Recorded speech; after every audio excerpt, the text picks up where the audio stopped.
Alaykoum salam, Nordin.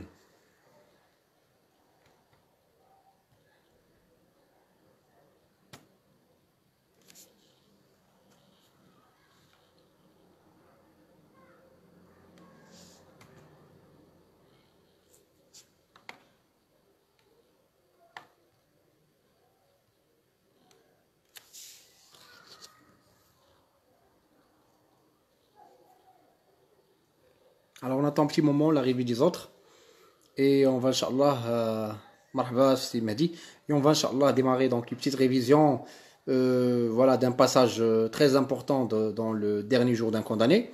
Après, Yossala marhaba, Mahdi, marhaba aussi. Alhamdoulilah, je vais très bien, j'espère que vous aussi vous allez bien.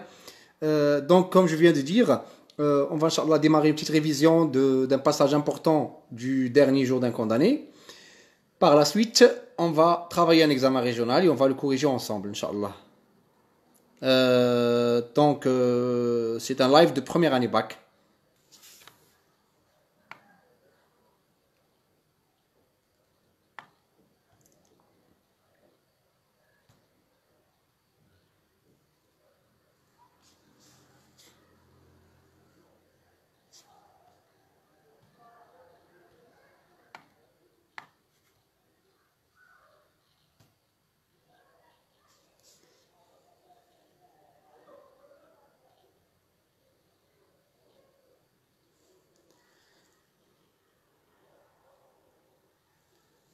Très bien, alors, une petite minute. Donc, et on va démarrer le dernier jour d'un condamné, la révision du chapitre de la visite de Marie. D'accord? Marie, c'est la fille du condamné à mort. Sa famille se compose de sa mère qui a 64 ans, sa femme qui est malade et sa fille qui a 3 ans et donc qui ne l'a pas vue depuis longtemps, depuis très longtemps. Donc dans cette scène, on va voir dans ce passage, dans ce chapitre, on va voir la révision, d'accord? On va réviser et par la suite, on va travailler un examen régional du même chapitre.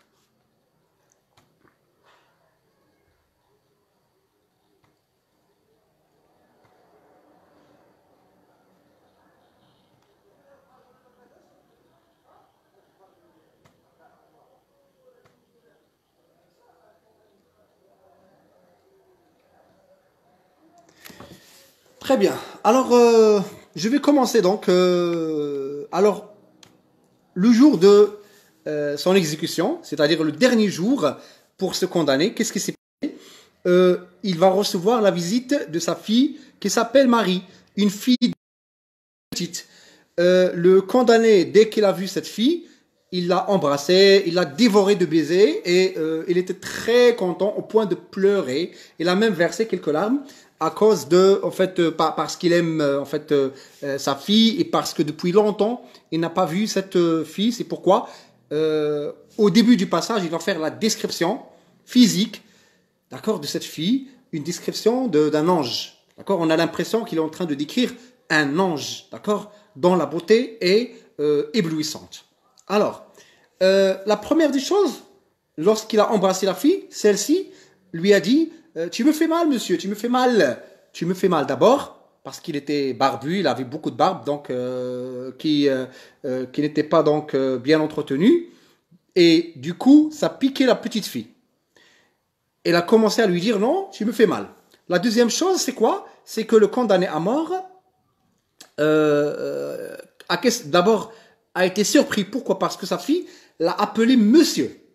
Et ça veut dire quoi, monsieur? Ça veut dire qu'il ne le reconnaît pas. Il ne l'a pas reconnu. D'accord? Il avait oublié son père. Et la question que notre condamné va poser à sa fille, c'est ma fille, Marie, est-ce que tu as un papa? Il lui dit oui, j'ai un papa, mais il est mort. Alors, la deuxième chose, c'est que on avait dit à cette fille que son père était mort, alors qu'il ne l'était pas. Donc déjà, il est considéré comme un mort. Et je vais revenir un petit peu en arrière, le gendarme, d'accord? Il lui dit, le sous-architecte, quand il est entré pour prendre les mesures de la cellule, qu'est-ce qui se passe? Le gendarme va intervenir pour dire, attention, on ne parle pas d'une voix aussi haute devant un mort. D'accord? Donc, Ça, c'est la première des choses. Il est déjà considéré comme un mort. Lorsque sa fille est venue pour le voir, si Amin, marhaban, barakallahu fik, Allah yajazak bi khair, Allah yakarmak. Et bonsoir tout le monde, قاعدوك اللي ما شفتوش, marhaban, shukran Sidi Amin, Ramadan Mubarak. Alors, qu'est-ce qui se passe? Sa fille ne va pas le reconnaître. Et qu'est-ce qui se passe après? Elle va lui dire que mon père est mort. D'accord? Déjà, il va perdre la paternité, le sentiment de père. Il va le perdre à l'arrivée de sa fille. Alors, il va lui poser une question. Ma fille Marie, pourquoi tu dis que ton père est mort? C'est quoi mort? La fille va dire que mort, ça veut dire qu'il est dans la terre et dans le ciel. C'est-à-dire que son corps est dans la terre et son âme est dans le ciel. C'est la réponse de Marie. D'accord? Alors Marie, après le père trouve une feuille. Donc je vais prendre une feuille comme ça par hasard. Alors il va trouver que sa fille tient dans sa main une petite feuille. D'accord? Et il va lui dire, Marie, est-ce que tu sais lire? Marie va répondre par l'affirmative, oui, je sais lire. Et Marie porte une feuille, comme ça. Le père va lui donner cette feuille, il ne sait même pas ce qui est à l'intérieur, il va lui dire, tiens Marie, lis-moi cette feuille, et Marie va commencer à lire. Et sur la feuille, il y a arrêt. Il y a le titre, c'est arrêt. Arrêt, ça veut dire hukm. Arrêt. Et donc, il a commencé à lire arrêt. Et le père lui arracha la feuille de sa main et l'a froissée comme ça. Et qu'est-ce qui se passe? Marie commence à verser des larmes, à pleurer.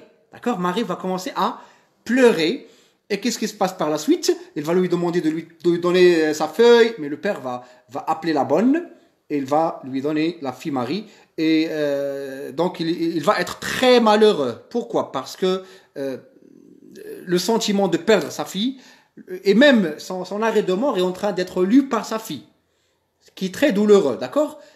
Alors, il a décidé d'appeler la bonne, et c'est fini donc la relation, ou bien le contact avec son père. C'est la dernière fois que le condamné voit sa fille Marie. Donc nous allons faire un examen régional de ce chapitre, le chapitre donc qui vient à la fin en fait. C'est parmi les derniers chapitres du roman Le Dernier Jour d'un condamné. Donc, je vous invite, s'il vous plaît, à aller voir l'examen que je vous ai donné tout à l'heure. Je vous ai envoyé un examen, j'ai publié un examen régional de 2016 où il y a le dialogue entre le condamné à mort et sa fille Marie. D'accord? Zineb, Allah يبارك فيك Zineb, Allah يخطيك, Ramadan Mubarak, Allah يجازيك بخير. Alors, je viens de dire que le condamné à mort donc était en train de discuter avec sa fille Marie. Et le texte, je viens d'en parler. Je vais vous lire les questions, d'accord? Et je vous laisse quelques minutes, répondre à celle-ci. Alors, je commence par la première question qui se pose toujours. Vous avez toujours cette question. La fameuse question, c'est l'œuvre, l'auteur, etc. Donc la première question, je vais vous lire la question, c'est de donner l'auteur. Ça, vous devez avoir un point. Vous n'avez pas le droit de ne pas avoir un point. Vous devez l'avoir. Alors, l'auteur, c'est qui? À vous de répondre, c'est très facile. C'est un cadeau. Le titre de l'œuvre. Vous n'allez pas me dire Antigone, hein? Sinon je vais arracher ma barbe. Genre littéraire. Vous avez 3 genres littéraires cette année. Vous avez roman autobiographique, vous avez tragédie moderne et vous avez roman à thèse. Un cadeau. Le siècle, bien sûr, vous avez 20e siècle pour la boîte à merveilles, 20e siècle pour Antigone et 19e siècle pour le dernier jour d'un condamné. Donc on va répondre ensemble à la première question. L'auteur c'est qui? C'est Victor Hugo. D'accord? 0,25. Titre de l'œuvre? Le dernier jour d'un condamné. S'il vous plaît, écrivez bien le titre. Genre littéraire, roman à thèse, et le siècle, c'est le 19e siècle, s'il vous plaît. Situation de passage par rapport à ce qui précède. Quand on vous pose cette question, s'il vous plaît, rappelez-vous bien que quand on vous pose cette question, par rapport à la situation de passage, vous allez revenir un petit peu en arrière pour parler d'un événement précédent. Un événement. Vous n'êtes pas obligé de citer l'événement qui vient juste de passer. Un petit événement qui vient, qui n'est pas très loin. D'accord? Qui n'est pas loin. Alors, vous allez situer le passage, vous allez dire que le condamné est transféré à l'hôtel de ville, d'accord? Et qu'il attend, donc c'est son dernier jour pour être condamné à mort, pour être exécuté. Pas condamné, il est déjà condamné, pour être exécuté. D'accord? Donc on a répondu à la deuxième question. Alors je passe à la troisième question. D'accord? Je suis en train d'utiliser mon ordinateur en même temps, le téléphone et l'ordinateur. Alors bien, d'après votre connaissance de l'œuvre, d'accord? Vous connaissez déjà l'œuvre, d'après votre connaissance. D'après votre connaissance, ça veut dire d'après ce que vous savez, votre culture, votre bagage, en rapport avec l'œuvre, et non pas le texte, le passage. Non. D'après votre connaissance de l'œuvre. Répondez aux informations suivantes par vrai ou faux. C'est-à-dire, vous allez cocher vrai ou bien cocher faux. Vous ne pouvez pas faire les deux, s'il vous plaît. Faites ce genre de questions. Imma, ou bien tu réponds parce que, ou bien, يعني ما تجاوبش عليهم بجوج، اما تجاوب لانك عارف، اما تجاوب لانك ما عارفش. كنتي عارف تقاتل كذا هذه وجاوب، ما كنتيش عارف حتى الاخر وجاوب صافي، لان عندك عندك 50% تجاوب صحيح. Alors, le nom du condamné est connu. Non, non, le nom du condamné n'est pas connu. علاش؟ Pourquoi? On a ni سي عبد الرحمن بارك الله فيك. On a deux choses, on les ignore dans le dernier jour d'un condamné. Le crime, on ne sait pas ce que le condamné, ou bien les détails sur le crime. On a comme seule information, c'est qu'il avait versé du sang. Il a tué quelqu'un. Mais pourquoi? Comment? On n'a pas cette information. Pourquoi?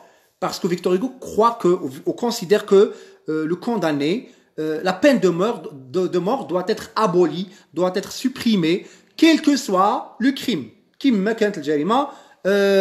Il faut arrêter donc de condamner les gens à mort. Il faut arrêter de condamner les gens à mort. Il ne faut pas les tuer. D'après Victor Hugo, quel que soit le crime. D'accord? Deuxième chose, on ne sait pas le nom de ce condamné. Pourquoi?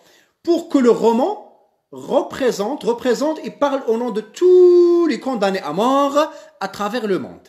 Donc, si jamais, par exemple, Victor Hugo nous donne comme nom Michel ou Jacques, lorsqu'on aura fini de lire le roman, on va dire que les événements, que les souffrances dans ce roman parlent d'une seule personne qui est Jacques. Mais non, Victor Hugo a supprimé le nom pour que le roman soit universel, pour universaliser sa défense de l'abolition de la peine de mort. Bravo. Alors, bravo Abdelhaq, pour donner une portée, avec accent E à la fin, pour donner une portée universelle à la défense, à sa défense. Bravo mes chers élèves. Deuxième question, le condamné est exécuté sous la clameur du peuple. Sous la clameur et les applaudissements, sous le bruit du peuple. Oui, vrai. Donc, la première réponse est fausse, la deuxième réponse est vraie. Le récit,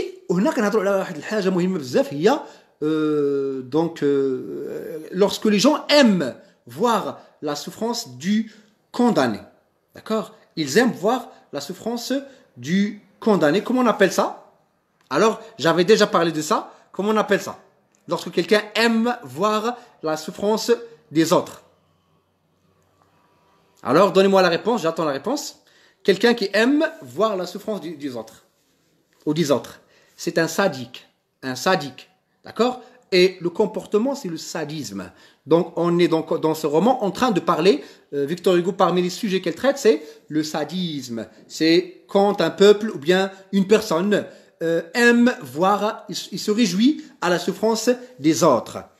Le récit couvre 6 semaines environ de la vie du condamné. Oui, le récit, la narration, couvre 6 semaines. Nous sommes d'accord, à peu près. Et lui, il a commencé l'écriture à la 6e semaine. C'est-à-dire, il n'a pas commencé à la première semaine. C'est vers la fin, c'est la dernière semaine. C'est à la dernière semaine qu'il a commencé à parler de sa souffrance passée. D'accord? Parce qu'il nous parle, il fait un flashback aussi. Il se rappelle, bien que le roman n'est pas une autobiographie. Faiza, barakallahu fik, sahaf torak. Merci beaucoup, c'est très gentil. Alors Yassine, bravo, Sadik, oui. Alors je continue l'explication. Alors, ce n'est pas une autobiographie, pourquoi? Parce que l'auteur n'est pas le narrateur. D'accord? On n'est pas face à une autobiographie, on est face à un roman à thèse, un roman qui défend une thèse et qui ne respecte pas les étapes du schéma narratif, les 5 étapes du schéma narratif. D'accord? Il parle, on est déjà dans en fait, les actions, dans les péripéties, condamné à mort. Mais on a supprimé 2 étapes. La situation initiale, l'élément perturbateur et même la résolution. On n'a pas vraiment de résolution, mais on est face à un roman inachevé. Alors, in media res, on appelle ça in media res.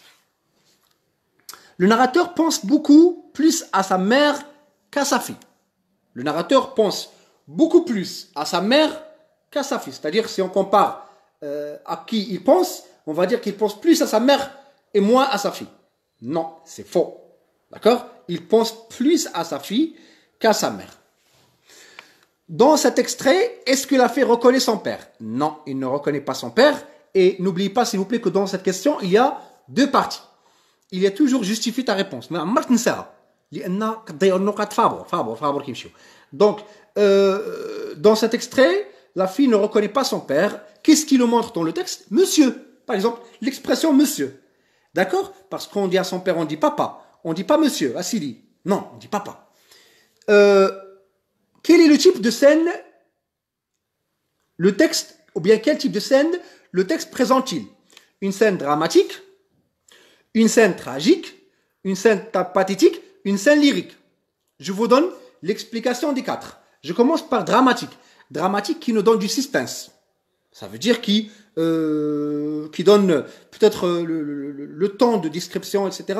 Vers la fin, on va voir le dramatique, parce qu'il y a du suspense. Mais ici, tragique, qui évoque la mort. Pathétique, où il y a la souffrance. Lyrique, où il y a les sentiments. Ici, on peut dire que c'est plus pathétique que lyrique. Il y a le lyrisme, oui, il y a les sentiments d'amour, etc. Mais il y a plus de pathétique. Pourquoi? Parce que mettez-vous à la place d'un père qui a été donc victime de perdre sa paternité, son sentiment de père, à cause, d'après lui, à cause de la justice. Donc on est plus face au pathétique qu'au lyrique. Dans la phrase 6e question, donc prenons les questions d'abord. 6e question dans la phrase, et je suis retombé sur ma chaise, sombre, désert, désespéré. Dites quelle figure de style est employée et quel effet elle produit. Donc on a deux questions, s'il vous plaît. On a 2 questions. Bravo Alek Youssra, bravo Yassine, bravo. On a 2 questions. La première question, dire la figure de style. La deuxième question, l'effet de cette figure de style. C'est quoi la différence? La figure de style, vous avez déjà les figures de style. L'effet, c'est quel est le message que cherche à véhiculer l'auteur de cette figure de style. C'est-à-dire quand je dis par exemple que je suis mort de soif. Bismillah. Je suis mort de soif. Quel est le message que je cherche à transmettre à travers cette hyperbole? Je cherche à vous dire que j'ai beaucoup soif. J'ai une soif très grande. C'est mon message. Si je dis que cette fille ressemble à une fleur, vous allez me dire quoi? Vous allez me dire que la beauté a frappé l'auteur de cette phrase. C'est-à-dire qu'il a aimé, qu'il a admiré la beauté de cette fille. C'est-à-dire l'effet. Alors là, quand sa fille ne l'a pas reconnu, il est retombé sur sa chaise. Sombre, désert, désespéré. On n'a pas ici d'énumération. Il n'y a pas d'énumération. D'accord? Il y a une gradation. Bravo, Hamza. Il y a une gradation. Bravo. C'est-à-dire que, quel est l'effet? C'est qu'elle cherche à nous montrer à quel point le narrateur est triste. À quel point le narrateur est malheureux. Vous comprenez? Donc, il cherche à nous donner l'intensité, bravo Youssa, l'intensité de ses sentiments. Il cherche à mettre en relief, à mettre en exergue ses sentiments, à souligner, à donner, à interpeller l'interlocuteur et lui parler de ses sentiments. D'accord? Malheureux. Alors, je continue. Donc, j'ai donné la figure et l'effet. Attention, rappelez-vous de l'effet. L'effet. Transformé au discours indirect. هنا راه يعني كنتقلق في هذه القضيه هذه ما كنقبلش عند لي زالف ديالي انهم يغلطوا في لو ديسكور انديريكت لان كنخدموا في لا كلاس تقريبا وسط العام كنخدموا شي 6 المرات بدون مبالغه شي 6 المرات كنخدموا لو ديسكور رابورتي اي لا كونجوغاسيون c'est-à-dire il n'est pas accepté هو اكثر درس كنخدموا مع التلاميذ donc s'il vous plaît il n'est pas accepté de vous tromper dans le discours rapporté. Je sais bien lire. A-t-elle répondu? Déjà, on a le verbe introducteur qui est le. Je sais bien lire. A-t-elle répondu? Ma mère me fait lire mes lettres. Donc, elle a répondu.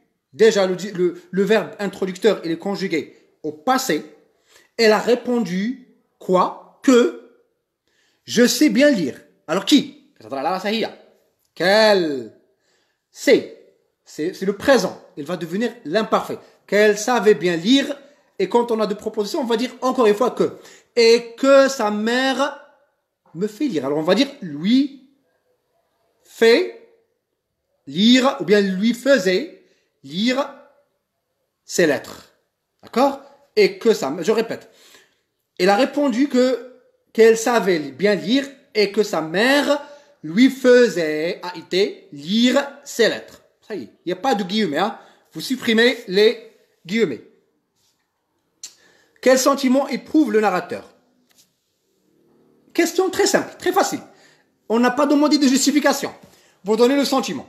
Mais une phrase.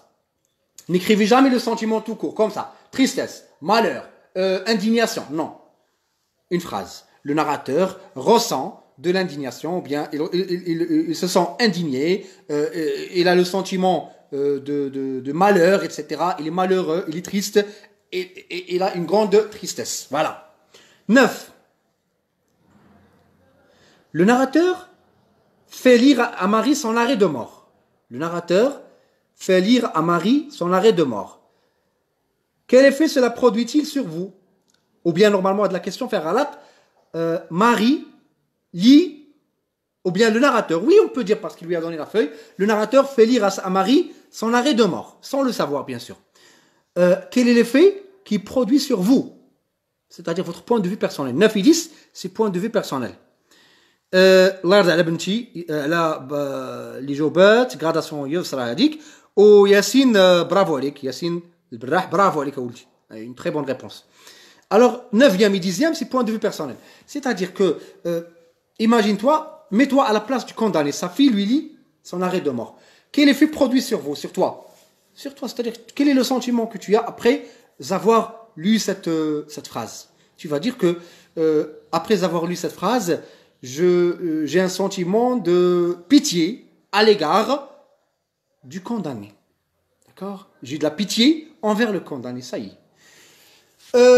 La dernière question, et la réponse ici en 2 phrases, 2 ou 3 phrases. C'est-à-dire que je vais ajouter une autre phrase. Parce que, par exemple, bon, j'ai de la pitié envers le condamné parce que sa fille ne l'a pas reconnu et parce qu'il a été privé, haram, et parce qu'il a été privé du sentiment de père, d'accord, ou bien de sa paternité.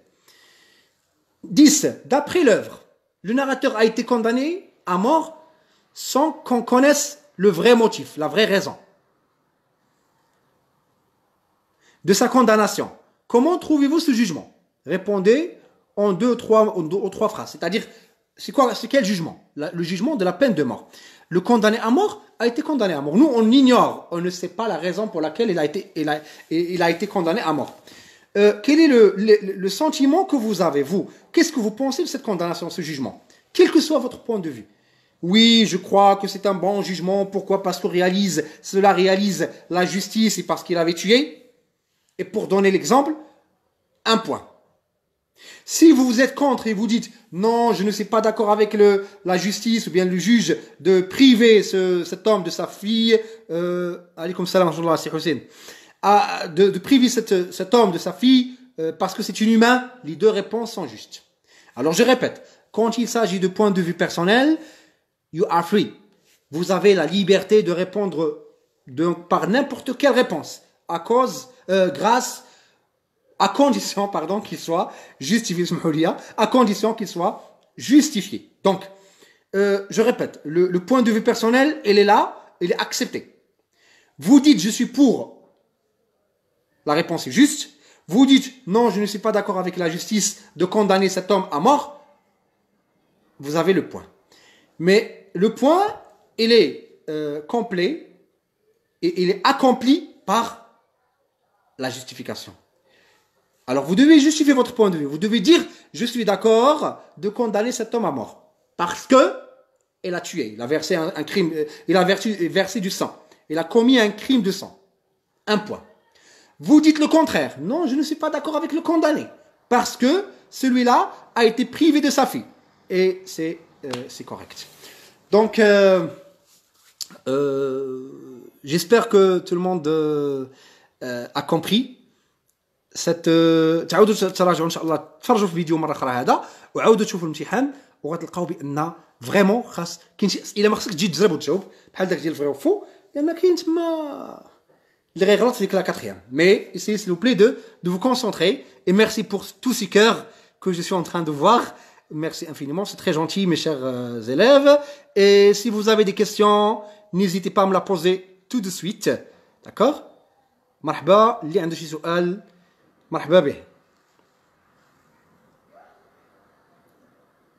ورمضان مبارك ان شاء الله، تتمة رمضان مبارك، والله يتقبل منا ومنكم الصلاة والصيام وصالح الاعمال، واستغلوا الفرصة ما بين المراجعة وما بين سميتو وما بين شوية المراجعة. حتى المراجعة راه عبادة، ديروهم بجوج، يعني نويو في العباده، مره قران مره صلاه مره مراجعه، حتى هي راه عباده. والله العظيم يعني كاع داكشي اللي كتفرجوا فيه دابا راه ممكن تفرجوا فيه في يوتيوب من بعد الصيف، شدوا كامل وتتفرجوا الشغل هذاك، ما تضيعوش الوقت الله يرضي عليكم. نقدر نقول لكم الى يومنا هذا باقي ما شفتش التلفازه المغربيه، والله ما شفتها بالحلوف، الا كانت دو باساج انا غير دايز ولا شي حاجه وبانت ليا صافي، اما ما تفرجتش في التلفازه المغربيه ولا في صداع الراس ولا هذا. علاش؟ لان كاين شي حاجه ما هي اهم. دونك الله يرضى عليكم. à mon humble point de vue, ce n'est pas un bon jugement parce qu'il faut qu'on respecte le condamné aussi. Salih, bravo عليك ابن صالح، bravo عليك. Alors je vous remercie chaleureusement, prenez soin de vous وتتمة رمضان مبارك ان شاء الله، حتى نديروا شي لايف اخر ان شاء الله ونخدموا فيه شي امتحان اخر. دابا الوقت ديال الامتحانات ولا لاحظتوا راه وسط الامتحان on travaille beaucoup de leçons, le discours rapporté, on travaille les questions كيفاش نجاوبوا عليهم, on travaille beaucoup de choses dans le discours, dans l'examen. Donc mes chers élèves, je vous remercie. La rencontre du condamné avec sa fille donc était à la conciergerie, d'accord? Oui, à la prison de la conciergerie. Donc, je vous remercie chaleureusement, mes chers élèves. Non, c'est bon. Il était lui le condamné à mort. Il était à l'hôtel de ville et c'est là où il a rencontré sa fille après. Donc, il va être exécuté. Je vous remercie chaleureusement. Prenez soin de vous et à la prochaine, Inch'Allah. Assalamu alaikum.